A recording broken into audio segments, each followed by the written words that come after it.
chargé de mission mobilité au sein de la région Grand Est, plus spécialement la direction des mobilités. Un volet mobilité solidaire important en émergence et sur lequel il va falloir travailler. Je travaille pour le Pôle emploi, l'incubateur de start-up de Pôle emploi, et je suis là pour présenter notamment le projet Mes aides qui répertorie des aides à la mobilité. Je suis là parce que je travaille au sein d'une association sur les questions d'inclusion et de pauvreté, et notamment sur les questions de mobilité et comment les changements de paradigme sur les sujets de mobilité vont impacter les populations les plus fragiles.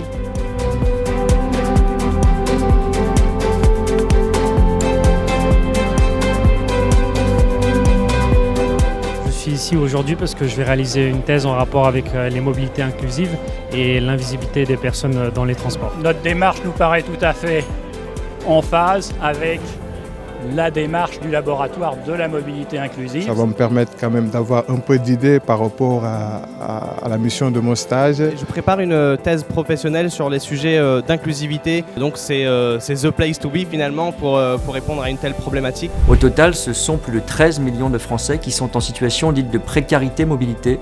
La loi d'orientation des mobilités a permis, il y a près de 5 ans, de donner une visibilité et un cadre à cet enjeu de mobilité solidaire.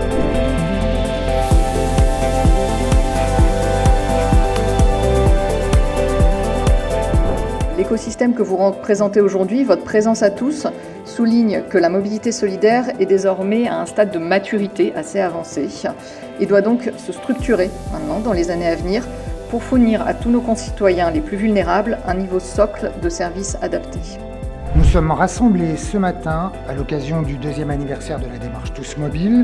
On a réussi en 3 ans à faire de cette démarche une communauté qui rassemble à peu près 2500 personnes, collectivités, porteurs de projets, associations, entreprises.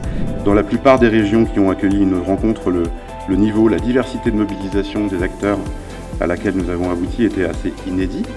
C'était pour la plupart des cas la première fois qu'on avait autant d'acteurs différents et autant de monde réunis au même endroit, au même moment. Les participants formulent ainsi des propositions concrètes pour traiter l'urgence sociale par des solutions alternatives de mobilité. Donc il s'agit bien de cette conciliation entre l'urgence sociale et l'urgence écologique. L'objectif étant d'amener chaque bénéficiaire à une mobilité autonome et à une capacité à jongler entre une multiplicité de solutions.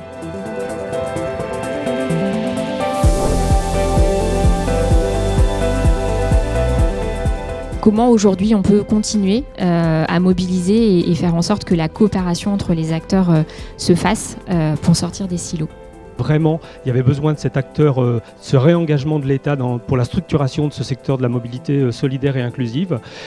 Et puis on voit aujourd'hui les collectivités locales qui commencent à s'emparer de ça. On a besoin de donner de la lisibilité sur les solutions disponibles et donc c'est ce qu'on a cherché à faire à travers la plateforme Mes aides. Ça permet vraiment de donner de la lisibilité à cet écosystème. Les enjeux sont énormes dans la région des Hauts-de-France.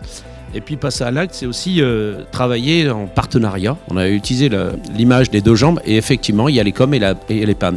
La région est très motrice pour pousser les entreprises à participer et aussi s'en empare.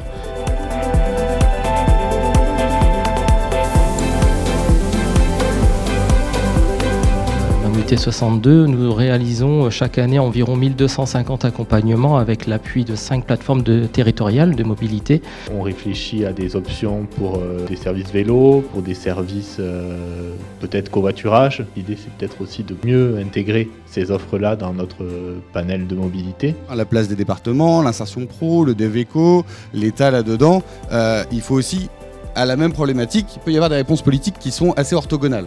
Et il faut laisser le libre champ aussi aux collectivités d'exprimer l'orientation politique de leur assemblée.